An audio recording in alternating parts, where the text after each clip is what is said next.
नमस्कार मित्र हो.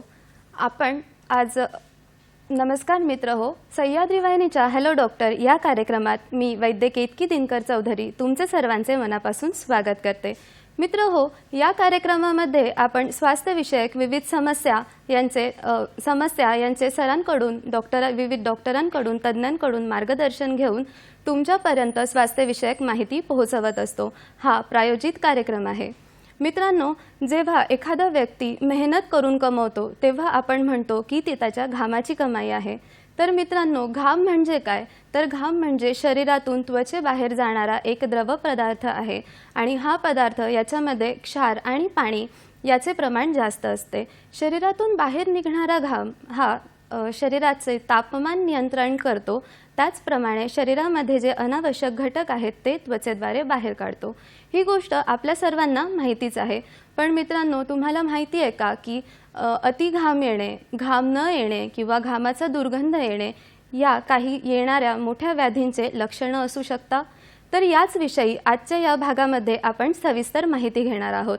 आजचा आपला विषय आहे घामाच्या तक्रारी आणि आयुर्वेद. पुन्हा एकदा बघावा, घामाच्या तक्रारी आणि आयुर्वेद. आणि याविषयीच आपल्याला आज मार्गदर्शन करण्यासाठी आपल्यासोबत आहे आपल्या सर्वांना सुपरिचित असे आयुर्वेदाचार्य, आयुर्विद्या पारंगत वैद्य समीर गोविंद जमदग्नी सर. हॅलो डॉक्टरमध्ये तुमचं मनापासून स्वागत सर. नमस्कार. कार्यक्रमात पुढे जाण्याच्या आधी मी सरांचा छोटा परिचय करून देऊ शकते तुम्हाला. डॉक्टर 35 वर्षांपासून पुणे व मुंबई येथे यशस्वी आयुर्वेदिक चिकित्सक म्हणून कार्यरत आहेत. श्री विश्ववती आयुर्वेदीय रुग्णालय कोल्हापूर येथे प्रमुख चिकित्सक म्हणून सर काम करतात. Nargis Dutt memorial cancer hospital Barshi येथे प्रमुख चिकित्सक म्हणून काम करतात. कॅन्सर, हृदयरोग, क्रिटिकल इलनेस, वंध्यत्व, गतिमंदत्व, मतिमंदत्व, पर्सनॅलिटी डिसऑर्डर्स या व इतर आजारांवर उपचारांमध्ये त्यांनी विशेष प्रावीण्य मिळवलेले आहे. मराठी व हिंदी चित्रपटसृष्टीतील कलाकार, साहित्य, क्रीडा, राजकीय व सामाजिक क्षेत्रातील अनेक नामवंत व्यक्ती त्यांचे आयुर्वेदिक उपचार घेत आहेत.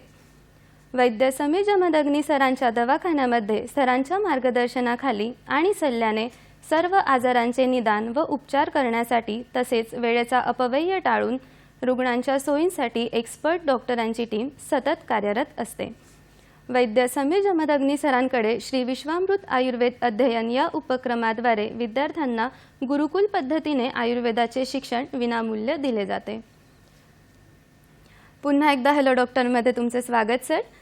सर, आपण आता आपल्या प्रश्नांना सुरुवात करू. माझा सर्वात पहिला प्रश्न आहे की घामाचे वर्णन आयुर्वेदात कुठे कुठे आले? बरोबर आहे. कसं आहे, आता घाम हा प्रकार म्हटला ना तर दोष धातू मल याच्यातून आपल्या शरीराची उत्पत्ती आहे. दोष धातू मल मूलम ही शरीरस्य असं सूत्रच आहे. तर दोष 3 आहेत, वात पित्त कफ. 7 धातू आहेत आपल्या सगळ्यांना माहिती आहे. रसरक्त मांसमेद अस्थिमज्जा शुक्र. आणि मळ जे आहेत शरीरातले ते म्हणजे मूत्र, पुरुष आणि स्वेद. मूत्र म्हणजे लघवी तुम्हाला सगळ्यांना माहिती आहे. पुरुष म्हणजे विष्ठा आणि घाम जो आहे त्याला स्वेद असं संस्कृत नाव आहे. तर हे मल हे सुद्धा तेवढेच महत्त्वाचे आहे जेवढे दोष आणि धातू महत्त्वाचे आहेत. आणि याच्यावरती संपूर्ण शरीराचा डोलारा आहे. किंबहुना आयुर्वेदाची सगळी सूत्र जी आहेत ती या सिद्धांतांच्या अनुषंगाने चाललेली असतात. शेवटचा एंड प्रॉडक्ट जर घाम असेल तर तुम्ही घाम चांगला करायला लागला तर आपोआप तुमची सिस्टीम जी आहे ती पहिल्यापासून चांगली होते. म्हणजे वर्गातला पहिला आणि शेवटचा विद्यार्थी जसा लक्षात राहतो ना तसं पहिल्यांदा दोष आणि सगळ्या शेवटी हा स्वेद जो आहे ना तो लक्षात राहायला पाहिजे किंवा मळ लक्षात राहायला पाहिजे. कोणतेही 3 हे मळ आहेत ते. तर परिस्थिती अशी आहे की आपल्या शरीरातला सगळ्यात मोठा अवयव म्हणजे आपली त्वचा आहे.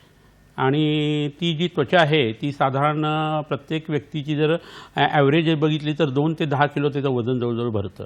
आणि साधारण आपल्या शरीरातली जी त्वचा आहे त्याच्यामध्ये 2 ते 4 मिलियन्स एवढ्या घामाच्या पेशी ज्या असतात त्या आपल्या शरीरामध्ये आहेत.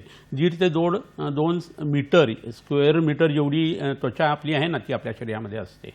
आणि आपल्या शरीरातनं एका वर्षात आपण किती घाम बाहेर टाकत असू शकू तर साधारण 1250 लिटर एवढा घाम आपल्या शरीरातनं बाहेर पडत असतो. आणि या घामाची जी pH आहे ना ती pH व्हॅल्यू साधारण 7.1 ते 7.4च्या दरम्यान आहे. आणि ही चांगल्या रक्ताची किंवा आरोग्याची खूण असते एवढी pH असणं हे. आपल्या शरीरात कॅन्सर असतो तो साधारण 4.5 3.5 अशा ॲसिडिक मीडियामध्ये राहतो. आणि आपलं शरीर चांगलं राहणं हे साधारण pH जी आहे ती 7.1 ते 7.4च्या दरम्यान पाहिजे। याचाच थोडक्यात अर्थ असा की तुम्हाला व्यवस्थित चांगल्या पद्धतीने घाम येत असेल तर तुमचं रक्त चांगलं असणार आहे आणि तुमच्या शरीराची प्रकृती जी आहे ती आणि मनाची अवस्था जी ती चांगली राहणार आहे। आपल्या आयुर्वेदानुसार जर बघितलं तर स्वेदोह स्रोतस, अंबुह स्रोतस या गोष्टींचा संबंध जो आहे तो आपल्या भावनांशी खूप जवळचा येतो आणि या भावनांचा जो विचार आहे ना तो घामाच्या हिशोबाने आपल्याला बऱ्याच वेळा करायला लागतो। आयुर्वेदात जर बघितलं ना तर असं होतं की आपल्या शरीरामध्ये रक्तदोष, रक्तधातू जो आहे तो, मेधधातू जो आहे तो, पित्त दोष जो आहे ना तो या घामाच्या संबंधाने लक्षात घ्यायला लागतो। पित्तम तू स्वेद रक्तयोहो असं म्हटलेलंच आहे आणि पीत विनूत्र नेत्र तो क्षुत्रुड दाहाल्प निदरता अशी आपल्या शरीरामध्ये जर पित्त वाढली तर त्याची लक्षणं असतात। असे रक्त प्रदोषज विकार सांगितलेले आहेत, मेध प्रदोषज विकार सांगितलेले आहेत आणि त्या सगळ्याचा विचार जो आहे तो घामाच्या हिशोबाने करायला लागतो। घाम फार येणं, घाम नाही येणं, घामाला दुर्गंध येणं, घामाचे डाग पडणं या सगळ्या गोष्टी आहेत ते इतक्या त्रासदायक आहेत की त्यामुळे माणसाचा सेल्फ बिलीफ आणि कॉन्फिडन्स तो कमी होतो आणि ही माणसं जी आहेत ज्यांच्या घामाला वास येतो ते मागं राहायला लागतात। स्ट्रेस, टेन्शन आणि एन्झायटी बऱ्याच लोकांची त्याच्यामुळे वाढते। तर इतर अनेक कारण आहेत। तसं हे घामाचं प्रकरण जे आहे ना ते आपल्या मनावरती खूप मोठ्या प्रमाणावरती परिणाम करत असं दिसतं। असा हा घाम जो आहे तो जर तुमच्या शरीरात जास्त यायला लागला तर कॉम्प्लिकेशन्स म्हणून तुम्हाला त्वचा विकार उत्पन्न व्हायला लागतात किंवा शरीरामध्ये आपल्या बुरशीजन्य पदार्थ जे आहेत ते आपल्या शरीरावरती जास्त वाढायला लागतात, चामकिले वगैरे उत्पन्न व्हायला लागतात आणि त्याचा परिणाम म्हणून आपल्या शरीरावरती घामोळ्या वगैरे येणं हे सुद्धा घडू शकतं। तर हा सगळा भाग आपल्याला या स्वेदाच्या बाबतीत लक्षात घ्यायला पाहिजे। जसं तुम्ही सांगितलं सर की घाम अति येणे किंवा न येणे, तर घाम अति येण्याचे कारण काय काय असू शकतात? बरोबर आहे। आता कारणांचा जर विचार करायचा झाला तर आता आपण बघितलं ना की पित्त वाढवणारी सगळी कारणं हे तीक्ष्ण उष्ण पदार्थ खाणं, फार गरम पदार्थ खाणं, त्याच्यानंतर मिठाचे पदार्थ जास्ती खाणं, तळण जास्ती खाणं, त्याच्यानंतर शरीरातलं जर रक्तदाब आहे तो जर वाढत असेल तरीसुद्धा आपल्या शरीराला घाम जास्त येणं हे प्रकरण घडू शकतं। हायपरथायरॉइडिझम असेल, कॅन्सरचे काही प्रकार आहेत त्याच्यामध्ये तुम्हाला बऱ्याच वेळेला घाम वाढतो असं लक्षात येतं। बऱ्याच वेळा असं होतं की त्वचारोग उत्पन्न होण्याच्या आधी अस्वेद किंवा अतिस्वेद हे लक्षण येतं, घाम फार येतो। वातरक्त म्हणून सांध्याच्या संबंधित जो आजार आहे त्याच्यामध्ये आपल्याला असं जाणवतं की शरीराला घाम खूप येतो। पार्किन्सनसारखा डिसीज आहे, सेरिब्रल पाल्सीसारखा आजार आहे किंवा मल्टिपल स्क्लेरोसिससारखे आजार आहेत। पांडुरोग नावाचा जो आजार आहे त्याच्यामध्ये सुद्धा बऱ्याच वेळेला हे लक्षण येतं। पोटामध्ये विष गेलेलं असेल जठरामध्ये तर जी उलटी वगैरे होणार आहे त्याच्या आधी सुद्धा जबरदस्त मोठ्या प्रमाणावरती घाम येतो आणि त्याच्यानं विष कुठं आहे हे आपल्याला समजून सांगता येतं। स्थूलपणा जो आहे तो तुम्हाला सगळ्यांना माहिती आहे की ज्याच्यामुळं घाम आपल्या शरीरात येतो। मधुमेह आहे आणि रक्तदाब आहे तर अशा लोकांना खूप वेळा घाम येतो। आंघोळ केली की हे लोक बाथरूममधून बाहेर आले की पहिल्यांदा काय करतात, मोठा फॅन लावतात आणि त्याच्या खाली उभा राहतात। तर हे प्रकरण जे आहे ते निश्चितपणे मधुमेहाचं किंवा जास्ती घाम येण्याचं द्योतक असतं। काही शरीराच्या अशा अवस्था आहेत की ज्याच्यामध्ये आपल्याला घाम जास्ती येतो असं दिसतं। त्यातली पहिली गोष्ट म्हणजे जी आहे ती गर्भिणी अवस्था। ह्याच्यात दुसरा ट्रायमेस्टर जो असतो तो पित्ताचा असतो आणि त्यावेळेला बऱ्याच लोकांना घाम येत असतो। अशी आणखी दुसरी एक अवस्था आहे की मेनोपॉज स्त्रियांचा सुरू होतो, त्या सूनपणा वाढायला लागतो, मेदावृत्त वातासारखे पहिले लक्षणं येतात आणि नंतर त्या स्त्रीला हॉट फ्लॅशेस यायला लागतात किंवा घाम यायला लागतो। आधुनिक शास्त्राची बरीचशी औषधाची आहेत, मनोरोगाच्या संबंधांची औषधं, ब्लड प्रेशरच्या संबंधांची औषधं, काही इन्सुलिनचे जे प्रकार आहेत त्याच्यामध्ये आणि अँटीबायोटिक किंवा ताप उतरवणारी जी औषधं असतात त्याच्यामुळे सुद्धा शरीरामध्ये खूप मोठ्या प्रमाणावरती घाम येतो। पित्त प्रकृतीमध्ये घाम येतो। तुमच्या शरीरामध्ये ज्या वेळेला दुपारची वेळ आहे त्यावेळेला घाम येण्याची शक्यता जास्ती असते। शरद ऋतूमध्ये घाम जास्त येऊ शकतो। तर ही काही कारणं आपण अशी बघू शकतो की ज्याच्यामध्ये आपल्याला हे लक्षण दिसतं की खूप घाम येतोय आणि त्या घामाला दुर्गंधी येते किंवा त्याचा रंग जो आहे घामाचा त्याचे डाग कपड्यावरती पडतात। तर मित्रांनो, जसं आपण सरांनी आपल्याला सांगितलं की अति घाम येण्याचे काय काय कारणं असू शकतात, त्याच्यामध्ये गर्भिणी अवस्था असणं किंवा मेनोपॉझल अवस्था असणं, महत्त्वाचं म्हणजे मधुमेह असणं। आजकाल मधुमेहाचे लोकही खूप जास्त दिसत आहेत। तर जसं की तुम्हाला माहिती आहे की सर नेहमी येतात तेव्हा त्यांच्यासोबत काही स्वास्थ्यविषयक सल्ले आपल्यासाठी घेऊन येत असतात। ते आपली पुढे वाट बघत आहेत, परंतु वेळ झाली एका छोट्याशा विश्रांतीची। आपण ते विश्रांतीनंतर बघू। तुम्ही कुठेही जाऊ नका, बघत राहा तुमचा आवडता कार्यक्रम हॅलो डॉक्टर। विविध आजारांवरती यशस्वी उपचारांसाठी प्रसिद्ध श्री विश्वामृत आयुर्वेदीय चिकित्सालय। पत्ता Siddhi Platinum 1369 Sadashivpeth, off Bajirao Road, Natubag Ganpati जवळ, पुणे 411030। शाखा पुणे, मुंबई, कोल्हापूर। दूरध्वनी क्रमांक 8087732333 किंवा 7774918193 अथवा 02024430259. ईमेल आयडी श्रीविश्वामृत@gmail.com. विविध आजारांवरती यशस्वी उपचारांसाठी प्रसिद्ध श्री विश्वामृत आयुर्वेदीय चिकित्सालय. पत्ता Siddhi Platinum 1369 Sadashivpeth, off Bajirao Road, Natubag Ganpati जवळ, पुणे 411030. शाखा पुणे, मुंबई, कोल्हापूर. दूरध्वनी क्रमांक 8087732333 किंवा 7774918193 अथवा 02024430259. ईमेल आयडी श्रीविश्वामृत@gmail.com. विविध आजारांवरती यशस्वी उपचारांसाठी प्रसिद्ध श्री विश्वामृत आयुर्वेदीय चिकित्सालय. पत्ता Siddhi Platinum 1369 Sadashivpeth, off Bajirao Road, Natubag Ganpati जवळ, पुणे 411030. शाखा पुणे, मुंबई, कोल्हापूर.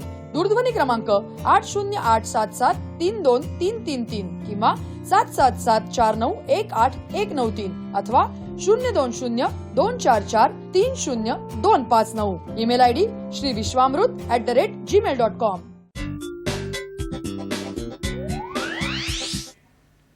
विश्रांतीनंतर तुमचे हॅलो डॉक्टरमध्ये पुन्हा एकदा स्वागत आहे. आजचा आपला विषय आहे घामाचे विकार आणि आयुर्वेद, आणि त्यावर आपल्याला मार्गदर्शन करत आहेत वैद्य समीर गोविंद जमदग्नी सर. तर सर आपल्यासाठी विविध स्वास्थ्यविषयक सल्ले घेऊन येत असतात. त्यापैकीच टिप्स तुम्हाला आता दाखवत आहेत. तुम्ही त्यांचा फोटो काढून घ्या किंवा तुम्ही त्यांना लिहून घेऊ शकतात. Tip number 1. वयाच्या 40 वर्षानंतर स्त्री पुरुषांनी सकाळी 11 ते 1च्या दरम्याने नेहमीप्रमाणे जेवून संध्याकाळी सूर्यास्ताच्या आत भाजके अन्न खावे. भाजके म्हणजे पीठ भाजून भाकरी, पोळी, डाळ भाजून आमटी, उपमा, दलिया, मुगाची खिचडी इत्यादी. यामुळे आयुष्याचे वर्धन होते, मोठी आजारपणे येत नाहीत आणि व्हायटल ऑर्गन्स सुरक्षित राहतात. Tip number 2. आयुर्वेदानुसार चांगले गाईचे दूध आणि तूप, मूग, सातू, मध, पावसाचे पाणी, आवळा, पुनर्नवा, शतावरी यांचे सेवन केल्याने निरोगीपणा टिकून राहतो आणि म्हातारपण लवकर येत नाही. तर सर याआधी आपण अतिघामाचे कारण डिस्कस करत होतो. तर अतिघामाचे कारण आणि अजून काय कारण असू शकतात आणि त्याच्या अवस्था कशा असतात? बरोबर. कसं होतं माहिती आहे का, की आत्ता आपण कारणं बघितली, ती काही ठराविक विविध कारणं बघून झाली, पण अजून काही कारणांचा उहापोह आपण करूया. आणि त्याच्यानंतर घाम येण्याच्या ज्या वेगवेगळ्या अवस्था असतात ना, त्यासुद्धा आपल्याला बघायला पाहिजे. म्हणजे घाम आल्यानंतर केव्हा सावध व्हायचं, अलर्ट लाईन काय आणि ॲक्शन लाईन काय, हे लोकांनाही माहीत असणं गरजेचं आहे आणि वैद्यांनाही माहीत असणं गरजेचं आहे. तर त्या हिशोबाने जर बघितलं तर हार्ट फेल्युअर झालेल्या बऱ्याच लोकांना घाम येत असतो आणि त्यावेळेला घरी नुसतं बसणं हे काही प्रकरण बरोबर नसतं. त्यामुळे छातीत अस्वस्थ वाटतंय आणि छातीत दुखतंय, दम लागतोय, उचक्या लागल्यासारखं होतंय, ढेकरा येत आहेत, दडपण छातीवरती आल्यासारखं होतं आणि घाम येतोय. अशी जर अवस्था असेल ना, तर त्या घरी थांबण्यामध्ये काही हशील नाही आहे. रुग्णालयात दाखल व्हायचं आणि नंतर आयुर्वेदिक औषध जी आहे ती लवकरात लवकर सुरू करणं हे खूप गरजेचं असतं. ह्याच्याबरोबर बऱ्याच वेळा असं होतं की मलेरियासारखा ताप आहे किंवा TB सारखा ताप आहे किंवा टायफॉईड आहे, तर ह्याच्यात प्रचंड मोठ्या प्रमाणावरती लोकांना घाम येतो असं दिसतं. एस्पेशली TBच्या लोकांना रात्रीच्या वेळेला घाम येणं, संध्याकाळच्या वेळेला टेम्परेचर अंगात आल्यासारखं वाटणं, हे प्रकरण फार मोठ्या प्रमाणावरती भारतामध्ये दिसून येतं. नपुंसकत्वाचं एक लक्षण म्हणून घाम सांगितलेलं आहे. वैवाहिक कर्माच्या वेळेला किंवा त्या जाणीवेने सुद्धा किंवा त्या भावनेने सुद्धा बऱ्याच लोकांना घाम फुटतो असं होतं. तर शरीरातला शुक्रधातू कमी झालेला आहे, त्याचं दाटपणा कमी झालेला आहे, तर ते लक्षण असतं. आणि शरीरातल्या धातूंना बळ देणारी ट्रीटमेंट अशा वेळेला आपल्याला करायला लागत असते. तर घाम जास्ती येणं हे नपुंसकत्व या व्याधीमध्ये सुद्धा लक्षण म्हणून येऊ शकतं आणि त्याचा त्या हिशोबाने विचार करणं गरजेचं आहे. कारण घाम येणं हा पित्ताशी संबंधित प्रकार आहे. पित्त जे आहे ते शरीरात डिस्ट्रक्शन करत असतं. तुमच्या शरीरातला सोमगुणात्मक शुक्राचा भाग जर कमी झाला तर तुम्हाला नॅचरली घाम जास्त येणार आणि त्यामुळे नपुंसकत्व हे पुन्हा जास्ती मोठ्या प्रमाणात येणार आहे. ह्याच्याबरोबर बऱ्याच वेळा असं होतं की रक्तपित्त नावाचा आजार आहे आणि त्या आजारामध्ये काय होतं, पित्त आणि रक्तांचे गुणधर्म जे आहे ते इतके साहचर्याने वाढायला लागतात. आता पित्त जे आहे ते पित्तम सस्ने तीक्ष्णोष्णम लघुश्रम सरंद्रम असे त्याचे गुण आहेत आणि हे सगळे जर रक्ताला प्राप्त झाले ना तर रक्तवत पित्तम, रक्त इति पित्तम, रक्तेनं दूषितम पित्तम अशा पद्धतीची संप्राप्ती जी आहे ती घटना शरीरात उत्पन्न व्हायला लागते आणि मग शरीराला खूप घाम येतो. याला मत्स्यामगंधत्व म्हणजे हा आजार ज्यावेळेला होणार असतो, नाकातोंडातनं रक्त येणं, इसोफेजियल भरायचे, लिव्हरचा सिरॉसिसचा आजार होणं, शौचाला मूळव्याध उत्पन्न होऊन रक्त बाहेर पडणं, योनी मार्गातनं रक्त बाहेर पडणं, नाकातनं तोंडातनं रक्त येणं, डोळ्यातून रक्त येणं, असं बऱ्याच वेळेला जेव्हा घडतं तेव्हा तो रक्तपित्त नावाचा आजार असतो आणि त्याच्यामध्ये सुद्धा बऱ्याच वेळेला आपल्याला घाम जास्त येतो असं दिसतं. ह्याच्याबरोबर मद्यपान करणारे बरेच लोक असतात, त्यांना सुद्धा दारू याचे सगळे जर गुण बघितले तर विषासारखे आहेत, आम्लरस सोडल्या तर, आणि शरीरातले ओजाच्या गुणधर्माच्या ते विरोधी आहेत आणि शरीरातलं ओज त्यामुळं कमी व्हायला लागतं. तो सुद्धा शरीरातल्या शुक्राचा आणि शरीराचा साररूप भाग असतो आणि त्यामुळे दारू पिल्यानंतर शरीराचं हनन सगळ्या बाजूने होतं, ओज कमी होतं आणि ते ओज कमी होणं म्हणजे मरण आहे अक्षरशः. यन्नाशय नितम नाशा यस्मिन तिष्ठती तिष्ठती असं त्या ओजाच्या बाबतीत म्हटलेलं आहे आणि ते ओज या दारूंनी क्षणोक्षणी नष्ट होत असतं. त्याच्यात घाम येणं हे लक्षण जे आहे ते मोठ्या प्रमाणावरती आढळतं. आता घाम येण्याच्या अवस्थातली पहिली अवस्था मी मगाशी सांगितली की तुम्हाला मायर्कार्डियल इन्फार्क्शन वगैरे जर असेल तर त्यावेळेला हा घाम जास्त येतो. ताप जर असेल, मगाशी सांगितलं त्या तापामध्ये घाम येणं हे लक्षण खूप मोठ्या प्रमाणावरती असतं. औषधाचा विचारही आपण करून झाला. स्थूलपणा आहे आणि जेवण झालेलं आहे आणि त्याच्यात जर तुम्ही आधी दारू प्यालेला असाल किंवा त्यावेळेला प्यालेला असाल तर 2 तासांनी इन्सुलिनची लेवल एवढी वाढते रक्ताची आणि त्यावेळेला घाबरल्यासारखं होतं, धडधडतं आणि या लोकांना आता काय होईल, जीव जातो की काय असं लक्षण यायला लागतं आणि त्या लोकांना बऱ्याच वेळेला घामाने ते खूप त्रस्त होतात.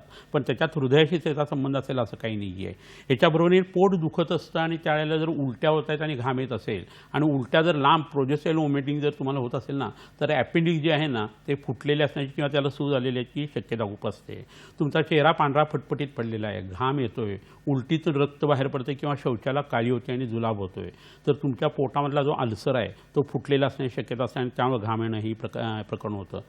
दिवसेंदिवस तुमचं वजन कमी होतं आहे, अन्न मात्र तुम्ही भरपूर खाताय, धडधड हृदयाची होती आणि तुम्हाला खूप घाम येतो आहे असं असेल तर थायरोटॉक्सिसिटी असते आणि थायरॉईडशी संबंधित ती घटना जी असते ती होत असते. नुसतं स्ट्रेस टेन्शनमुळं थोडासा घाम येत असतो आणि त्याला वाटतं कुठं जर लेक्चर ऐकलेलं असतं किंवा गुगल गुरुकडे त्यांनी वाचलेलं असतं आणि त्याला वाटतं अरे त्या घाम आलं की हृदयाशी काही संबंधित दुखणं आहे काय. नर्वस्फोटी नावाचा प्रकार असतो. 40 नंतर छातीत दुखलं की हार्ट अटॅक, पोटात काहीतरी लागलं की कॅन्सर असं लोकांना वाटत असतं.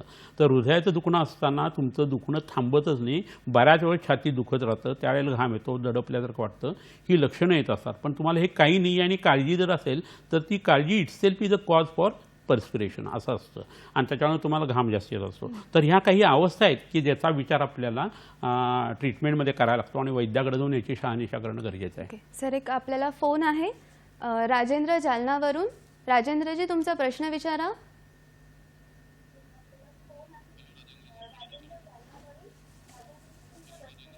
हो मॅडम, माझं वय 47 वर्ष आहे हां आणि शेतीचं काम करतोय मी. माझं डॉक्टरांना प्रश्न, मला जेवताना खूप जास्त घाम येतो. हां, बरोबर आहे. ठीक आहे. तुमच्या घरी मधुमेह आहे का आई बाबांना तुमच्या? नाही सर. तुम्हाला तिखट खायची सवय आहे? हो. हां, ठीक आहे. आणि लघवीला वगैरे काही त्रास नाही आहे ना? नाही नाही. तब्येत कृश आहे का स्थूल आहे? नाही, व्यवस्थित आहे सर. बरं. तंबाखू, विडी, सिगारेट, दारू वगैरे काय? तंबाखू आहे सर. आणि दारू आठवड्यातून एकदा होती ना? नाही नाही. होत नाही आहे. बरं, ठीक आहे. मांसाहार असतो? हो सर. बरं, काय हरकत नाही. घरी इतर लोक आहेत का तुमच्याबरोबर आत्ता? नाही. एकटेच आहे तुम्ही? बरं, हो. ठीक आहे. काय हरकत नाही. त्याचं उत्तर देऊया. तुम्ही फोन ठेवला तरी चालेल ना? ठीक आहे. आता वय जे आहे ते त्यांचं पित्ताच्या काळातलं वय आहे. पित्तामुळं घाम येतो. पहिली अवस्था जी आहे ते 16 वर्षापर्यंत बालवय असतं. 16च्या पासून 60 पर्यंत मध्यम वय आहे आणि 60च्या पुढं वाताचं वय असतं. त्यामुळे 47 वर्षी तोंडाला थोडासा घाण वास येणं, घाम जास्ती येणं, केस गळणं, रिंकल्स वगैरे अंगाला येणं हे पित्तामुळं घडतं आयुर्वेदानुसार आणि आधुनिक शास्त्रात हार्मोनचा संबंध बऱ्याच मोठ्या प्रमाणात मानत असतं. तर जेवल्यानंतर लगेच घाम येतो तर एक तिखट खाणं त्यांनी कमी करायला पाहिजे. मांसाहार वगैरे असेल तर बंद करायला पाहिजे. चमचमीत पदार्थ जे आहेत ना, spicy, deep fried, fermented, non vegetarian diet, तिखट, आंबट, खारट, चटपटा ज्याला आपण म्हणतो ते त्यांनी कमी करायला पाहिजे. आणि सगळ्यात महत्त्वाची गोष्ट म्हणजे जेवल्यानंतर 2 तासाच्या आत त्यांना जर असा घाम येत असेल ना तर त्यांनी मधुमेहासाठी त्यांचं रक्त तपासायला पाहिजे किंवा HbA1c वगैरे तपासायला पाहिजे. HbA1cचा रिपोर्ट होपलेस आला आहे म्हणताना लगेच घाबरून जायचं काही कारण नाही. तुमच्या शरीरात ॲनिमिया किती आहे, हिमोग्लोबिन किती आहे ह्याच्यावर HbA1cचे रिपोर्ट बदलू शकतात. तर वैद्याला तुम्ही जाऊन भेटा, आयुर्वेदीय निदान त्याचं करून घ्या. आणि माझ्या हिशोबाने फक्त पित्त प्रकोप एवढंच निदान दिसतंय. सकाळी 10 वाजता आणि दुपारी 2 वाजता सोनकाव किंवा सुवर्ण गैरिक जे असतो किंवा कामदुधा त्याच्या 2-2 गोळ्या तुम्ही घ्याव्यात आणि रात्री झोपताना तुम्ही आवळ्याची पावडर किंवा त्रिफळा चूर्ण घ्यावं. असं 21 दिवस केल्यानंतर तुमचा घाम कमी कमी येईल. तेवढ्याने कमी आला नाही तर मग हृदयाच्या संबंधित काही तपासणी करून जेवणानंतर शृंग भस्म आणि अर्जुनारिष्ट नावाचं औषध तुम्ही घेतल्यानंतर पूर्ण बरे व्हाल. नक्कीच राजेंद्रजी, तुम्हाला तुमच्या प्रश्नांचं उत्तर मिळालेलं असेल. सर, आपण अतिघामाविषयी चर्चा करत होतो. तर अतिघाम असला म्हणजे त्याला दुर्गंध तरी असणारच. बरोबर आहे. तर मग घामाला दुर्गंध येण्याचे काय कारण असू शकतात? बरोबर आहे. आता पित्तम तू स्वेद रक्तयो आपण जेव्हा म्हटलं ना, तेव्हा स्वेद म्हणजे घाम, ह्याच्या आश्रयाने कोण आहे? पित्त आहे. आणि त्या पित्ताच्या गुणामध्ये विश्रम हा जो सांगितलेला प्रकार आहे तो जो घाण वास असा त्याचा अर्थ आहे. म्हणजे आपण बसमधनं किंवा रेल्वेमधनं कधी चाललेलो असतो, एस्पेशली बसमधनं, आणि जेव्हा हेअरपिन बेंड्स असतात आणि घाटातनं गाडी जाते त्यावेळी बऱ्याच लोकांना टिम्पॅनिक मेंबरवरती प्रेशर येतं, वेस्टिब्युलमधलं पाणी जे आहे ते हलतं आणि उलटी होते. आणि उलटी झाल्यानंतर जो एक भपकारा येतो सगळ्या लोकांना, तो विसर्गंध आहे. आणि या विसर्गंधाच्या विरुद्ध सुरभी किंवा सुगंध असतो. आणि त्यामुळे सुगंधी पदार्थ जे आहेत ना ते वापरायला सांगितलेले आहे. सुगंधी माला धारण करणं, हातामध्ये फुलं धारण करणं, हे पूर्वीच्या वेळी पित्ताच्या प्रकृतीच्या लोकांसाठीचा एक उपक्रम असायचा. आता तसं जर कोण करायला लागलं तर तू कुठून आलायस असं लोक त्याला विचारू शकतील, असा प्रकार झालेला आहे. पण अत्तर धारण करणं वगैरे जे आहे ना, अत्तर अंगाला लावणं, हे जर केलं तर हा विसर्गुण जाणार आहे. पित्ताचा स्थायी भाव जर विसर्गुण असेल तर आपल्या शरीराला घाम येतो का असं जर बघितलं तर घामामध्ये 99% पाणी असतं, परंतु उरलेलं जे आहे ते लॅक्टिक ॲसिड त्याच्यामध्ये असतं, काही क्षार असतात, काही मिनरल्स असतात आणि युरिया असतो. आपल्या 100 घामाच्या पेशीच्या मागे एक युरिया असतो. युरिया सिक्रेट करणारी पेशी असते किंवा ग्लँड असते. त्यामुळे आपल्या स्किनला थर्ड किडनी असं म्हटलं जातं. किडनीला विश्रांती द्यायची असेल तर 8 तासातनंचं अंतर ठेवून तुम्ही जेवायला पाहिजे, सर्वांगासन करायला पाहिजे आणि स्वेदन करायला पाहिजे, म्हणजे घाम आणवायला पाहिजे. तर किडनीला विश्रांती मिळते, नेफ्रॉन जे आहे ते रिजनरेट होऊ शकतात आणि स्वेदन ही मूत्राघाताची ट्रीटमेंट होऊ शकते. तर त्यावेळेला घाम येणं हा प्रकार जो होतो त्याच्यामध्ये त्या युरियावरती आणि लॅक्टिक ॲसिडवरती जर बॅक्टेरिया वाढल्या तर घामाला दुर्गंधी येते. आणि त्यात लोकांची स्वच्छता करताना कावळ्यासारखी चिमणीसारखी लोक आंघोळ करतात. स्नानम गजवत सांगितलेलं आहे. हत्ती जसा नाहतो तसं न्हायला पाहिजे, भरपूर वेळ देऊन तुम्ही न्हायला पाहिजे. त्यावेळेला उटणी लावणं, आधी सुगंधी तेल लावणं, नंतर अत्तराचं धारण करणं, दुपारच्या वेळेला अंगाला उटी धारण करणं, हे जर केलं तर तुमच्या स्वेदाची दुर्गंधी जाते. आणि पित्त प्रकृतीचा माणूस असेल आणि दुसरा कफाचा असेल आणि तो जर तुम्हाला म्हणत असेल किती घाण वास येतो तुझ्या शरीराला, त्याला म्हणायचं हे देवाचं देणं आहे. पित्त प्रकृतीचा माणूस असेल टक्क लवकर पडणार, डोळे घारोळे, पोटामध्ये उष्णता भरपूर, यकृताचे आजार, रक्ताचे आजार आणि घाम जास्त येऊन त्याला दुर्गंधी येणं, मुखाला दुर्गंधी येणं किंवा ऊर्ध्वगत, हे पित्त प्रकृतीमध्ये घडत असतं. पण ही स्पार्किंग टॅलेंटची ही लोक असतात. पाठांतर जास्ती चांगलं होणं हे कफ प्रकृतीला होतं. चपळपणा असतो तो वाताचा असतो. प्रत्येकाला काही गुण आहेत, काही दोष आहेत, त्याच्यासाठी त्याला स्वीकारणं हे गरजेचं असतं. ठीक आहे सर. आता जसं आपण म्हणजे अतिघामाचं बघितलं, त्याच्यानंतर दुर्गंधीची कारणं बघितली, तर अशा प्रकारे एक विषय आहे ते म्हणजे घामच नाही. काही लोक असे असतात की म्हणजे काम करू नये त्यांना खूप कमी घाम येतो, तर मग त्याची काय कारणं असतात? बरोबर आहे. अस्वेद आणि अतिस्वेद हे एकाच नाण्याच्या 2 बाजू असू शकतात. ते वातरक्त नावाचा आजार जो आहे, गाऊटसारखी ज्याच्यात लक्षणं असतात, युरिक ॲसिड ज्याच्यात वाढतं, आणि दुसरा आजार म्हणजे कुष्ठ किंवा त्वचा विकार. तर ह्याच्यामध्ये अति घाम येणं किंवा अजिबात घाम न येणं असं लक्षण उत्पन्न होऊ शकतं. आणि ही जी प्रकृती किंवा प्रवृत्ती जी आहे ती पित्ताच्या बरोबर वातदोष जर आला तर कोरडेपणा शरीरावरती जास्त येतो आणि त्याच्यामुळं जबरदस्त मोठ्या प्रमाणावरती घाम कमी होणं हे लक्षण दिसतं. व्हिटॅमिन एची डेफिशियन्सी झाली तरी बऱ्याच लोकांना ड्राय आय सिंड्रोम वगैरे, तोंडामध्ये कोरडेपणा येणं वगैरे, मेनोपॉजच्या वेळेला हॉट फ्लश येतं आणि त्याच्याबरोबर कोरडेपणा शरीराला येणं, थायरॉईडचा त्रास होत असताना त्यावेळेला शरीराला कोरडेपणा येऊन छाती जडजडणं, ह्या सगळ्या गोष्टी घडत असतात. तर त्यावेळेला तुम्ही केशरी, लाल, पिवळ्या रंगाच्या कच्च्या गोष्टी ज्या आहेत, फळभाज्या आणि पालेभाज्या आणि फळं, हे जर खाल्लं तर तुमचं हे प्रकरण कमी होतं. पण ह्याच्यापेक्षा साधा उपचार तुम्हाला सांगतो तुमच्या कोरड्या त्वचेसाठी. तर म्हणजे नाभीमध्ये मोहरीचं तेल आहे ते रोज 2 ते 3 थेंब टाकायचं, की ओठ फाटले असणं, पायाला करायचं आणि हातापायाची कोरडेपणा जो आहे, शरीराचा कोरडेपणा निश्चितपणे चांगला नष्ट होतो. आणि फाणीत किंवा काकवी जी आहे म्हणजे उसाचा रस अर्धा आटवायचा, आलं लिंबू न घालता, आणि त्याला काकवी म्हणतात, आणि त्याच्यामध्ये तूप घालून समप्रमाणात ते जर तुम्ही जेवणाच्या आधी घ्यायला लागलात तर ते 4 ते 5 दिवसात तुमचा त्वचेचा कोरडेपणा पूर्णतः जातो. कोणत्या वैद्याकडे वगैरे जायची गरजही नाही आहे. आणि हा उपचार असा आहे की त्या निरापद आहे, त्यातनं दुसरं काही तुम्हाला त्रास होणार नाही. मधुमेह वगैरे जर असेल तर काकवी जरा कमी खा, बेंबीमध्ये तेल जास्ती सोडा. नक्कीच. जसं मित्रांनो तुम्हाला आता कळालं आहे की कारणं काय काय असतात तीन गोष्टींची. म्हणजे जर तुम्हाला अति घाम येत असला किंवा घामच येत नसला किंवा दुर्गंध येत असला तर तुम्हाला हेही कळालं की जर दुर्गंध येत आहे तुमच्या शरीराला तर तुम्ही काय करायला पाहिजे. तर अशीच सरांकडून अजून महत्त्वपूर्ण माहिती आपण घेणार आहोत आणि सरांचे स्वास्थ्यविषयक सल्लेही आपण ऐकणार आहोत. परंतु वेळ झाली एका छोट्याशा विश्रांतीची. तुम्ही कुठेही जाऊ नका, बघत राहा हॅलो डॉक्टर. विविध आजारांवरती यशस्वी उपचारांसाठी प्रसिद्ध श्री विश्वामृत आयुर्वेदीय चिकित्सालय. पत्ता Siddhi Platinum 1369 Sadashivpeth off Bajirao Road, Natubag Ganpati जवळ, पुणे 411030. शाखा पुणे, मुंबई, कोल्हापूर. दूरध्वनी क्रमांक 8087732333 किंवा 7774918193 अथवा 02024430259. ईमेल आयडी श्रीविश्वामृत@gmail.com. विविध आजारांवरती यशस्वी उपचारांसाठी प्रसिद्ध श्री विश्वामृत आयुर्वेदीय चिकित्सालय. पत्ता Siddhi Platinum 1369 Sadashivpeth off Bajirao Road, Natubag Ganpati जवळ, पुणे 411030. शाखा पुणे, मुंबई, कोल्हापूर. दूरध्वनी क्रमांक 8087732333 किंवा 7774918193 अथवा 02024430259. ईमेल आयडी श्रीविश्वामृत@gmail.com. विश्रांतीनंतर पुन्हा एकदा हॅलो डॉक्टरमध्ये तुमचे स्वागत आहे. आजचा आपला विषय आहे घामाच्या तक्रारी आणि आयुर्वेद आणि त्यावर आपल्याला मार्गदर्शन करत आहेत वैद्य समीर गोविंद जमदग्नी सर. तर सरांनी आपल्यासाठी स्वास्थ्यविषयक ज्या टिप्स आणलेल्या आहेत त्या पुढील प्रमाणे तुमच्या स्क्रीनवर तुम्हाला दिसत आहेत. सर्वांगासन, शंखमुद्रा, महाबंध, महावेदबंध, शांभवी मुद्रा आणि खेचरी मुद्रा. वैद्याच्या सल्ल्याने याचा दररोज सकाळी संध्याकाळी सर्व मिळून 10-10 मिनिटे अभ्यास केल्यास शारीरिक व मानसिक व्याधींपासून मुक्तता मिळते आणि वृद्धापकाळ येत नाही. रोज किमान 45 मिनिटे दीर्घ श्वसनाचा व्यायाम मेडिटेशन सहित केल्यास शरीरकांती सुधारते, वयानुसारची मेंदूची झीज रोखली जाते आणि दीर्घ आयुष्यासहित निरोगी अवस्था प्राप्त होते. या टिप्स नेहमीच तुमच्यासाठी नेहमीच महत्त्वपूर्ण आणि उपयोगी ठरत असतात. तर सर जसं आपण आपल्या चर्चेला पुढे नेऊया.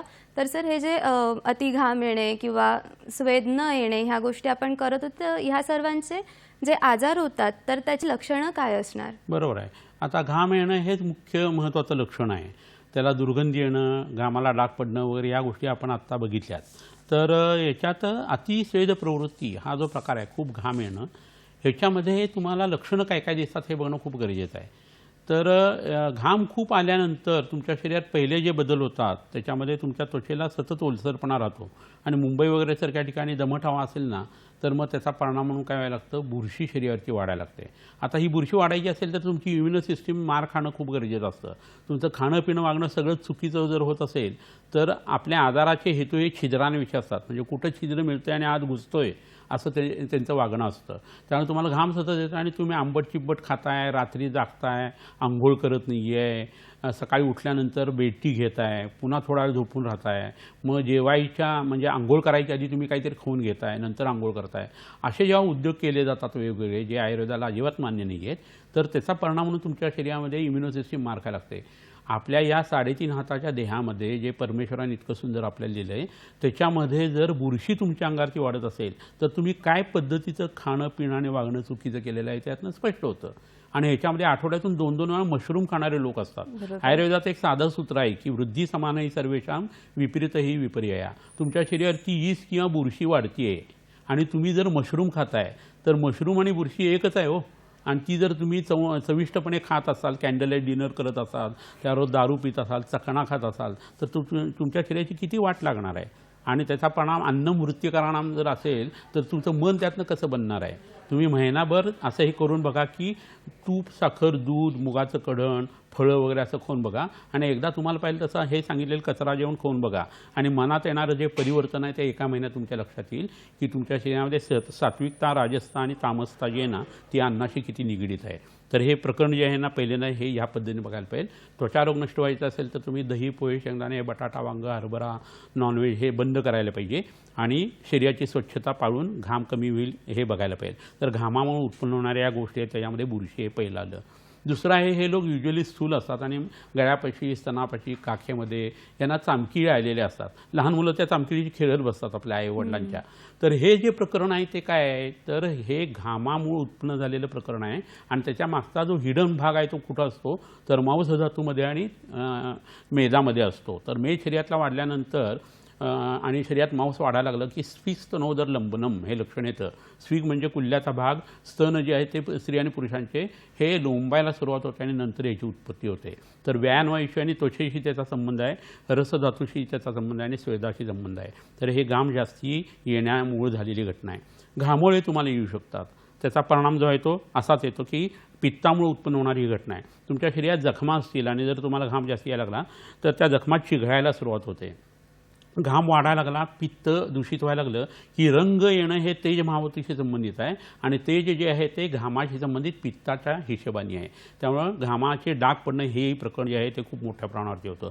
विसर्गंधाच्या विषयी जे आहे त्या आपण मगाशी बघितलं आणि घाम येणारे लोक जे असतात ते घामाचा वास जर येत असेल तर सतत मागं राहतात आणि त्यांची स्वतःची मिक्सअप होण्याची जी इच्छा असते ती कमी व्हायला लागते आणि हे सगळ्याच बाबतीत मागं पडायला लागतात. तर शरीराशी संबंधित कोणतीही घटना असताना तुम्ही करिअर करत असताना सेल्फ बिलीफ आणि सेल्फ कॉन्फिडन्स कधी विसरून चालणार नाही.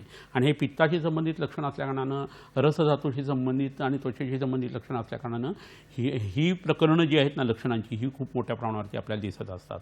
तर हे प्रकरण जे आहे ते लक्षणांच्या हिशोबाने आपण लक्षात घ्यायला पाहिजे. वेगवेगळे आजार असतात आणि त्याच्यामध्ये घाम येणं हे लक्षणं आहे. याचा उहापोह आपण पहिल्यांदा केलेल्या अवस्थांच्यानुसार हृदयाशी संबंधित, तापाशी संबंधित वगैरे या घटना आपण बघितलेल्या आहेत. तर एकंदरीत हा भाग जो झाला तो लक्षणांच्या संबंधाने झाला. ओके. तर सर आता हे घामाचे विकार जसं आपण तुम्ही सर्व सांगितलं तर याची चिकित्सेबद्दल काय सांगाल? बरोबर आहे. हा खूप छान प्रश्न विचारलास तू. कसं आहे घामाची ट्रीटमेंट करत असताना घाम येणं किंवा स्वेद प्रवृत्ती होणं हे प्रकरण निश्चितपणे पित्ताशी संबंधित आहे, रक्ताशी संबंधित आहे आणि मेदाशी संबंधित आहे. तुमच्या प्रकृतीशी संबंधित असताना तेवढा वजा सोडून बाकीचा जास्तीचा घाम जो आहे ना तो तुमचा पित्त प्रकृती लोकांचा सुद्धा कमी व्हायला पाहिजे. आणि असं जर असेल ना तर पित्ताचे उपक्रम, वाताचे उपक्रम आणि कफाचे उपक्रम असे सांगितलेले आहेत. तर शरद ऋतूमध्ये तुम्ही रक्तमोक्षण करत चला किंवा त्यावेळेला तुम्ही विरेचनाचं औषध जवळच्या वैद्याच्याकडनं घ्या आणि हे केल्यानंतर तुमच्या शरीरातला रक्त हा घटक जो आहे तो चांगला उत्पन्न व्हायला लागेल, पित्तही चांगलं उत्पन्न व्हायला लागेल. कडू रस जो आहे तो, मधुर रस जो आहे तो आणि तुरट रस जो आहे तो पित्ताला शमन करतो. आणि कषाय रस वगैरे हे जे आत्ता सांगितलेले रस आहेत, कडू रस वगैरे हे थंड असल्याकारणानं आपल्या शरीरामध्ये घामाची प्रवृत्ती जी आहे ती कमी करायला मदत करत असतात. तर कषाय रसात मग अशा ज्या गोष्टी आहेत त्याच्यामध्ये डोंगरी आवळा जो आहे च्यवनप्राशत्व आहे, अर्जुन नावाची वनस्पती तुम्हाला माहिती आहे, उशीर किंवा वाळा जो आहे त्याचे काही प्रकार आहेत, जटामावसी म्हणून एक खूप चांगली वनस्पती आहे आणि त्याचा वापर तुम्ही करणं खूप गरजेचं आहे. त्याने घाम उत्तम पद्धतीने कमी होतो, मन प्रसन्न राहतं, रंग उजळतो. मावसी तिक्ता कषायाचं मेधाकांती बलप्रदा स्वाद्वी हिमा त्रिदोषास्त्र विसर्पदा कुष्ठनूत असे त्याचे गुणधर्म सांगितलेले आहेत. तर जवळच्या वैद्याकडनं हे तुम्ही द्रव्य आणा, सुगंधी द्रव्य आहे ते आणि त्याचा फांट किंवा हिम जो आहे तो भिजवून ठेवायचा, सकाळी रात्री कोळून गाळून प्यायचा. बुद्धिश्रुती एकाग्रता वाढते, रंग चांगला होतो, घाम कमी होतो, सारासार विवेक चांगला जमायला लागतो, मेधा जी आहे ती वाढायला लागते, पुस्तक वाचलेली चांगली पॉवर ऑफ रिकलेक्शन आणि ॲक्विजिशन त्याने सुधारते. काय होत नाही त्याने, इतकी सुंदर सुंदर औषधं आयुर्वेदामध्ये आहेत. त्याच्याबरोबर ब्राह्मी वगैरे घेतली तर त्याचा वापर तुम्हाला आणखी चांगल्या पद्धतीने करून घेता येतो. तर हे जे प्रकरण आहे हे चिकित्सेच्या हिशोबाने आपण बघतोय. ह्याच्यामध्ये तिखट, आंबट, खारट, चमचमीत, मीठ जास्ती असलेले पदार्थ बंद करणं. चहा कॉफी आपण पितो त्याने ब्लड प्रेशर वाढत असतं. कॉफी तर खूप त्रासदायक आहे. लोक स्टेटस सिम्बॉल म्हणून कॉफी पितात चहाच्या ऐवजी, चहा पिणाऱ्याला तुच्छ लेखतात. तर कॉफीने तुम्ही लवकर मरणाप्रत जाता, हृदय जास्ती धडधडतं, श्वास जास्ती चालतात, आपलं आयुष्य श्वासात मोजलं जातं. श्वास लवकर जर तुमचे नष्ट झाले तर तुमचं आयुष्य कमी होण्याची शक्यता वाढणार आहे. प्लस कार्बोहायड्रेटचं डायजेशन होत नाही आणि ऑन द टॉप काय मिळतं तुम्हाला, मधुमेह मिळतो रक्तदाबाच्या बरोबरीनं. तर तुम्ही कॉफीचं प्रमाण, चहाचं प्रमाण कमी करायला पाहिजे. आस्ते आस्ते तुम्ही कमी करा म्हणजे तुमचा चहा आणि कॉफी सुटू शकतं. पादेना पथ्यम अभ्यस्तम पादेन वातेज असं सूत्रच आयुर्वेदात सांगितलेलं आहे. आणि चांगल्या गोष्टी तुम्ही त्याच्याबरोबर लावा. भाताची पेज घेणं, मुगाचं कडण घेणं हे जर घेतलं तर तुम्हाला इन्फेक्शन होणार नाही, तुमचं शरीर शेलाट राहील, उत्साह राहील, चेहऱ्यावरती तेज यायला लागेल. तर हा प्रकार तुम्ही अन्नाच्या हिशोबाने करू शकता. म्हणजे तिखट आंबट खारट कमी करायचं, गोड तुरट आणि कडू पदार्थ जेवणामध्ये ठेवायचे, माफक पाणी प्यायचं, जास्ती पाणी प्यायला असं नाही, पाण्याचंही पचन व्हावं लागत असतं, बाहेरचं पाणी आणि आपलं पाणी वेगळं आहे, टाकीत पाणी भरले आणि खालून होऊन गेले अशी परिस्थिती नाही आहे, मध्ये त्याला पचवायची ताकद शरीराला खर्च करायला लागते आणि शरीरातल्या पाण्यासारखं बाहेरचं पाणी करणं म्हणजे महाकर्म कठीण असतं. तर सिद्ध जल तुम्ही घ्या, षडंगोदक नावाचं पाणी आहे ते घ्या, द्राक्षा आधी हिम नावाचं एक औषध सांगलेलं आहे ते घ्या, तर तुमच्या शरीरामध्ये घामाची वाढ जी झालेली आहे ती आस्ते आस्ते कमी येत असते. या पद्धतीने हा विषय जो आहे तो आपल्याला बघायला लागेल. ह्याच्यावरून काही शमन औषधं जी असतात ती पोटात देता येतात, म्हणजे मौक्तिक कामदुधासारखं औषध आहे तर ते तुम्ही पोटात वैद्याच्या सल्ल्याने घेऊ शकता. चंदनासव आहे किंवा उशिरासव आहे ते तुम्ही पोटामध्ये घेऊ शकता. पंचकर्मातला विरेचन आणि मगाशी सांगितलं तसा रक्तमुक्षण हा भागसुद्धा तुम्ही वापरू शकता. नक्कीच सर. सर आपल्याला एक फोन आहे दिनेश पाटील सोलापूरवरून. दिनेश तुमचा प्रश्न विचारा. हॅलो. हां बोला. आमच्या आजीचं एज आहे 70+ आणि त्यांना सतत घाम येतो आणि त्याच्यामुळे चिकटपणाही आहे. तर हे कशामुळे होत आहे? तिला मधुमेह आहे का? नाही, शुगर कंट्रोल आहे. हां, म्हणजे मधुमेह आहे पण औषध घेऊन ते कंट्रोलमध्ये आहे, बरोबर ना? बरोबर. हां, आणि B12 रक्तातलं तिचं तपासलंय का कधी? नाही. बरं. ती स्थूल आहे का कृश आहे? स्थूल. बरं. आणि दूध पिते का ती? हो. हां, तर दुधाचं प्रमाण कमी करायला पाहिजे. शुगर कंट्रोलमध्ये राहिली म्हणजे घाम येणार नाही असं काही नाही आहे. तर तिला माझ्या हिशोबाने सुवर्णसूतशेखर नावाची गोळी मिळते, ती सकाळी 10 वाजता आणि दुपारी 2 वाजता तिला द्यावी. आणि अविपत्तिकर चूर्ण नावाचं एक चूर्ण आहे ते तिला पोटामध्ये रात्री द्यावं. मधुमेह असलेल्या लोकांना मधुमेह वाढून नंतर किडनीशी संबंधित, डोळ्याशी संबंधित किंवा कीटोसिडोसिससारखे आजार उत्पन्न होतात. तर त्यांना आता सांगितलं ते अविपत्तिकर चूर्ण जर घेतलं तर त्या अविपत्तिकर चूर्णाच्या फलश्रुतीमध्ये हे सगळे प्रकार दिलेले आहेत जे किडनी फेल्युअरचे त्या संबंधाने आणि मधुमेहामध्ये आपल्याला दिसतात. दम लागणं, खोकला येणं, भूक न लागणं, मळमळणं, उलटी होणं, हे सगळं त्यात लिहिलेलं आहे. तर आधीपासून जर हे घेतलं गेलं आणि संध्याकाळचं जेवण जर तिने कमी केलं तर तिच्या शरीराचा चिकटा कमी होईल. शरीराचा चिकटा कमी होण्यासाठी ती आमलकी चूर्ण आणि कुळीत जे असतात हुलगे त्याची पावडर एकत्र होऊन ती अंघोळीच्या वेळी तिला लावू दे. अदरवाईज हा घाम वाढून नंतर त्याचे पोपडे जे आहेत ते सांध्यांच्या मध्ये यायला लागतात आणि ती कंबर आणि पाठ तिला दुखायला लागेल. तर त्याच्यासाठी तुम्ही हा प्रयोग करून बघावा आणि त्याचा फायदा तिला खूप चांगल्या पद्धतीने मिळेल. नक्कीच दिनेश, तुम्हाला तुमच्या प्रश्नाचं उत्तर मिळालेलं असेल. सर आता आपण आतापर्यंत तुम्ही वेगवेगळी चिकित्सा सांगितली, तर याच्यासाठी काही घामाच्या विकारांसाठी काही प्राणायाम, योगासने याबद्दल काय सांगाल? हां, बरोबर आहे. हा खूप चांगला प्रश्न विचारला. पित्ताशी संबंधित कोणतीही घटना शरीरात होत असेल, रक्त बिघडलेलं असेल तीक्ष्ण उष्ण गुणांनी, तर 2 प्राणायाम खूप उपयोगी पडतात. एक आहे तो शीतली आणि दुसरा शीतकारी. तर त्याच्यामुळे काय होतं, शरीरात थंडावा खूप भरपूर मोठ्या प्रमाणात येतो. पित्त जे आहे ते शरीरातलं जे आहे ते शमतं, रक्ताचं प्रसादन व्हायला सुरुवात होतं, ऑक्सिजनेटेड ब्लड, रक्तामध्ये ऑक्सिजन वाढल्या कारणानं, आणि एकंदरीत पित्ताचे सगळेच आजार कमी होतात. त्यात स्वेद प्रवृत्ती जादा होणं हे प्रकरणसुद्धा कमी होतं. मन आणि शरीर शांत राहिल्या कारणानं साधनेसाठी सुद्धा हे प्रकरण खूप उपयोगी आहे. मगाशी जसं सांगितलं तसं सर्वांगासने आहे ते खूप उपयोगी आहे. आसनांचे जे वेगवेगळे प्रकार आहेत ना ते त्यांच्या नावानुसार गुण देत असतात. म्हणजे दृष्टी तुमची अधू असेल तर तुम्ही गरुडासन करावं, तुमचा स्वभाव भित्रा असेल तर तुम्ही सिंहासन करावं, तुमच्या शरीरात चपळपणा नाही आहे आणि स्थूलपणा आणि फोपशेपणा आहे तर तुम्ही ते भुजंगासन करायला पाहिजे. अशा पद्धतीने विचार एक राबवला जातो. आणि दुसरं शिवसर्वदेश शास्त्रानुसार तुमची डावी नागपुडी जी आहे ती चंद्राची आहे. तर त्या चंद्राच्या नाडीसाठी तुम्ही सूर्यनाडी कमी करणं आणि चंद्रनाडी वाढवणं हे करण्यासाठी उजव्या कानामध्ये कापूस जर ठेवायला सुरुवात केली तर डावं शरीर सुरू होतं आणि त्यामुळे शरीरामधला घाम जो आहे तो झपाट्याने कमी येऊ शकतो. तर याचाही वापर तुम्ही करू शकता, भ्रामरीचा वापर तुम्ही करू शकता. आणि शांभवी मुद्रेचा अभ्यास जो आहे ना तो घाम कमी करण्यासाठी, ब्लड प्रेशर कमी करण्यासाठी खूप चांगला उपयोग पडतो असं संशोधन झालेलं आहे. तर प्रेक्षक हो, सरांनी आपल्याला घामाच्या आजाराविषयीची चिकित्सा सांगितली. तुम्ही कोणते प्राणायाम करू शकतात, त्यानंतर विरेचन आणि रक्तमोक्षण सारखे पंचकर्म तुम्ही करू शकतात. नक्कीच तुम्हाला जर याविषयी काही समस्या असतील तर तुम्ही जवळच्या तज्ज्ञांकडे जाऊन त्याविषयी चिकित्सा घेऊ शकतात. आणि तुम्हाला माहिती आहे की सर आपल्यासाठी विविध वनस्पतींची माहिती घेऊन येत असतात. परंतु वेळ झाली एका छोट्या विश्रांतीची. तुम्ही कुठेही जाऊ नका, बघत राहा तुमचा आवडता कार्यक्रम हॅलो डॉक्टर. विविध आजारांवरती यशस्वी उपचारांसाठी प्रसिद्ध श्री विश्वामृत आयुर्वेदीय चिकित्सालय. पत्ता Siddhi Platinum 1369 Sadashivpeth off Bajirao Road, Natubag Ganpati जवळ, पुणे 411030. शाखा पुणे, मुंबई, कोल्हापूर. दूरध्वनी क्रमांक 8087732333 किंवा 7774918193 अथवा 02024430259. ईमेल आयडी श्रीविश्वामृत@gmail.com. विविध आजारांवरती यशस्वी उपचारांसाठी प्रसिद्ध श्री विश्वामृत आयुर्वेदीय चिकित्सालय. पत्ता Siddhi Platinum 1369 Sadashivpeth off Bajirao Road, Natubag Ganpati जवळ, पुणे 411030. शाखा पुणे, मुंबई, कोल्हापूर. दूरध्वनी क्रमांक 8087732333 किंवा 7774918193 अथवा 02024430259. Email ID श्रीविश्वामृत@gmail.com.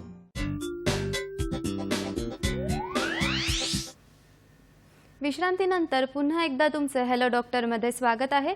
आजचा आपला विषय चालू आहे घामाचे, तक्रारी आणि आयुर्वेद, आणि यावर आपल्याला मार्गदर्शन करण्यासाठी आपल्यासोबत आहेत वैद्य समीर जमदग्नी सर.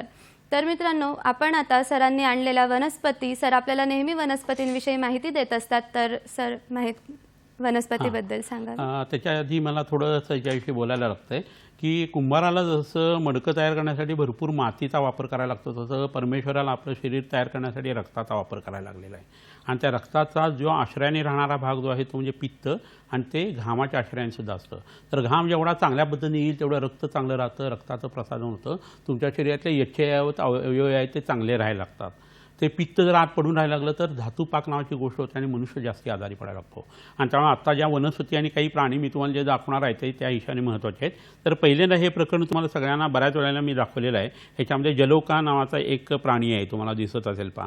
हा हर्माफ्रोडिट आहे, म्हणजे स्त्री आणि पुरुष दोन्ही लिंग याच्या एका शरीरामध्ये असतात. आणि धन्वंतरीच्या उजव्या हातामध्ये याला स्थान आहे. रक्तमोक्षण किंवा रक्त काढणं हे इतर कशाने न करता तुम्ही फक्त ह्याच्या साहाय्याने सुद्धा करू शकत असता. आणि हे जर काकिस्तानी शेंडी जिथं ठेवतात त्या भागामध्ये जरी ही लावली गेली तर तिथनं दूषित रक्त ती 1 स्क्वेअर फूटच्या भागातलं शुद्ध करत असते. त्वचा रोगासाठी सुद्धा हे वापरता येते, यकृताच्या ठिकाणी ही लावता येते, प्लीहेच्या ठिकाणी ही लावता येते, पॅरायटल गटरच्या ठिकाणी लावून किडनीच्या आजारासाठी सुद्धा याचा उपयोग होतो. तर पित्ताच्या सगळ्या आणि रक्ताच्या सगळ्या आजारासाठी ही जळवा लावणे हे खूप महत्त्वाचं आहे, म्हणून हे पहिल्यांदा तुम्हाला दाखवून झालं. आता दुसरा भाग जो आहे तो वडाच्या हिशोबाने तुम्ही लक्षात घ्या. वडाचा चीक जो आहे तो पोटामध्ये घेतला तर अँटी इन्फ्लेमेटरी त्याची ॲक्शन आहे, अँटी डायबेटिक आहे, अँटी हायपरटेन्सिव्ह आहे. तर हे प्रकरण जे आहे ना, ह्याच्यावर पिंपरी नावाची एक वनस्पती आहे, ती कॅपिलोट्रॉफिक अशा पद्धतीचे तिच्या गुण आहेत. हृदयाच्या रक्तवाहिन्या ते उत्तम पद्धतीने नव्यान तयार करतं. ज्यांना रक्तदाब आहे आणि मधुमेह आहे त्यांनी प्लक्ष म्हणजे पिंपरीचं जे खोड आहे ते उगाळून रोज जर घेतलं ना तर त्यांना पुन्हा हार्ट अटॅक येण्याची शक्यता एकदम कमी होऊन जाते. आणि ह्याचे प्रयोग आपल्या दवाखान्यामध्ये झालेले आहेत, तर तुम्ही हा एक प्रकार वापरून बघावा. दुसरी वनस्पती आता मी तुम्हाला इथं दाखवू इच्छितो, आणि ती आहे अर्जुन नावाची वनस्पती. हृदय धडधडा लागलं तर बऱ्याच लोकांना हातापायाला घाम येतो आणि हातापायाची रोमरंध्र व्यास या लक्षणाने व्याप्त असतात की शरीराची पाणी धरून ठेवण्याची कपॅसिटी नष्ट झालेली असते किंवा मेदधातूचा अग्नी वाढलेला असतो. तर अशा वेळेला ही वनस्पती जी आहे ना त्याचं असं वरिष्ठ तुम्ही पोटात घेऊ शकता, पण ते गरम पडू शकतं. म्हणून दुधामध्ये याची पानं किंवा साल शिजवून त्याचा क्षीरपाक तुम्ही पोटात घ्या. तर हृदयाशी संबंधित, रक्ताशी संबंधित असलेला स्वेद प्रवृत्तीचा अतिभाग जो आहे ना तो याने उत्तम पद्धतीने कमी येतो. ह्याच्यानंतरची जी वनस्पती आहे ती म्हणजे दुर्वा. तुम्हाला सगळ्यांना माहिती आहे, गणपतीला दुर्वा आपण वाहत असतो. मेद ज्यावेळेस शरीरातला खूप वाढतो त्या सकाळी संध्याकाळी 2-2 चमचे दुर्वांचा रस तुम्ही 63 दिवस घ्या, तर शरीरातला मेद झडायला सुरुवात होते, शरीरातली उष्णता कमी होते आणि रक्त वाढायला लागतं. एस्पेशली प्लेटलेट काउंट दुर्वानी खूप चांगला वाढतो. ह्याच्या मुळ्या ज्या आहेत त्या कधीही मरत नाही, त्या अमर आहेत. आणि त्यामुळं ही वनस्पती जर वापरली तर आपल्या आयुष्याचं वर्धन होतं असंही लक्षात येतं. आणखी जी वनस्पती आहे त्याच्यामध्ये ही वनस्पती तुम्हाला सगळ्यांना माहीत असेल, हे चंदन आहे. आणि चंदनाचा नुसता असा वास घेऊन या खोडाला वास येत नसतो. ह्याचं खोड जे आहे ते चांगलं जून तयार झालं की तोडून ठेवल्यानंतर त्याचं ॲरोमॅटिक कंपाऊंड नंतर बुरशीच्या साहाय्याने तयार होतात आणि मग सुगंध यायला लागतो. तर ह्या वनस्पतीच्या पानांचा रस जर तुम्ही पोटात घेतला तर अंगारचा सोरायसिसही कमी यायला लागतो, आपल्या शरीरातला वात रक्ताचा दोषही कमी होतो आणि घाम अति येत असेल तर तो सुद्धा याने उत्तम पद्धतीने नष्ट होतो. आणखीन एक वनस्पती तुम्हाला सगळ्यांना माहिती आहे, पाडव्याला तुम्ही चैत्र पाडव्याला ही बघितलेली असेल, आणि ती म्हणजे कडुलिंब. तर निंबाला ज्यावेळेला फुलोरा येतो आणि निंबोण्या धरतात, त्याचा उपयोग मधुमेहासाठी आणि रक्ताच्या आजारासाठी आणि एस्पेशली आपल्याला मूळव्याध जी होते त्यासाठी खूप चांगला आहे. याच्या पानांचं चूर्ण किंवा पानांचा रस आणि हळद जर घेतली गेली तर पिवळ्या रंगाचे जुलाब होऊन जातात, बॉडी सिस्टीम एकदम टोनअप होते यांनी. आणि सकाळी पहिल्यांदा उठल्यानंतर चहा घेण्याच्या आधी हे तुम्ही घेऊन बघा, तर 21 दिवसात तुम्हाला फरक पडायला लागेल, रंग उजळायला लागेल आणि तुमच्या शरीरात आजारच येणार नाही. निंबसिक्त रसा हा शीतो लघुश्लेष्मास्त्र पित्तनूत असे त्याचे गुणधर्म सांगितलेले आहेत आणि ते पुरेच्या पुरे तुमच्या अनुभवाला येऊ शकतात. याच्यानंतर आणखीन एक वनस्पती इथं आहे, ती म्हणजे कुमारी किंवा कोरफड. ही मूळ आयुर्वेदामध्ये चरक संहितेमध्ये वगैरे ही वनस्पती नाही आहे, नंतरच्या ग्रंथामध्ये ही आलेली आहे. ही थंड वनस्पती आहे, पण उत्साहाच्या भरात लोक काय करतात, त्याचा गर रोज खात बसतात आणि 42 दिवसपेक्षा जास्त याचा गर खाल्ला तर तुमच्या शौचाच्या मार्गामध्ये मूळव्याध उमटते. त्यामुळे हे नेहमी घेण्याचं प्रकरण नाही आहे, अधूनमधून हे घेतलं तर चालू शकतं. ह्याचं मूळ जे आहे ते हिमॅन्जिओमा नावाच्या आजारामध्ये खूप उपयोगी पडतं, लेपासाठी सुद्धा. तर वैद्याच्या सल्ल्याने या वनस्पतीचा वापर तुम्ही करून घेऊ शकता. आणखीन एक वनस्पती इथं मी तुम्हाला दाखवतो, ती म्हणजे उंबर. तुम्हाला सगळ्यांना माहीत असलेलं वट, उदुंबर, अश्वत्थ, प्लक्ष आणि पारिश या 5 वनस्पतींना आपण काय म्हणतो, पंचक्षिरी वृक्ष. आणि वडाच्या पानासारखेच हिचे गुणधर्म आहेत. ह्याचं सेवन चिकाच्या स्वरूपात सकाळी करायला पाहिजे. तर मित्रांनो, जसं सरांनी आता आपल्याला वनस्पतींबद्दल माहिती सांगितली, तर ही महत्त्वपूर्ण माहिती नक्कीच तुमच्या कामा येणार आहे. सरांनी आता आजच्या या भागामध्ये आपण घामाच्या तक्रारींविषयी, समस्यांविषयी विविध प्रकारचे मार्गदर्शन सरांकडून आज घेतले. त्यामुळे सरांकडे खूप सारी इन्फॉर्मेशन, माहिती आहे आणि आपण अजून घेऊ शकतो, पण आपल्याकडे वेळेची मर्यादा आहे आणि त्या वेळेच्या मर्यादेमुळे आता आपल्याला हे इथेच थांबावं लागत आहे. सर, तुम्ही हॅलो डॉक्टरमध्ये आलात, आम्हाला मार्गदर्शन केले, त्याविषयी मी दूरदर्शन, सह्याद्री वाहिनी आणि हॅलो डॉक्टरच्या टीमकडून तुमचे आभार मानते. धन्यवाद सर. नमस्कार. नमस्कार. विविध प्रकारचे घामाच्या आजारांवर मार्गदर्शन सरांकडून घेतले. नक्कीच हे तुमच्यासाठी खूप उपयोगी असेल. आपण परत पुढच्या भागामध्ये एका नवीन विषयासह, एका नवीन तज्ज्ञांसह भेटूया. तुम्ही असाच हॅलो डॉक्टर कार्यक्रम पाहत रहा. स्वस्थ रहा, मस्त रहा. नमस्कार.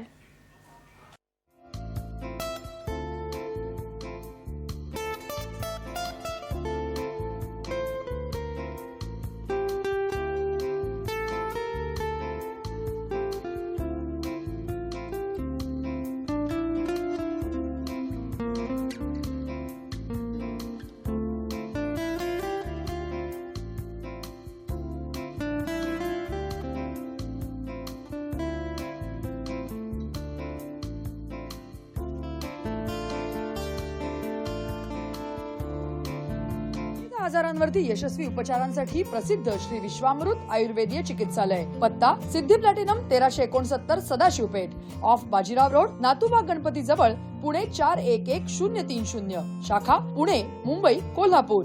दूरध्वनी क्रमांक 8087732333 किंवा 7774918193 अथवा 02024430259. Email ID श्रीविश्वामृत@gmail.com.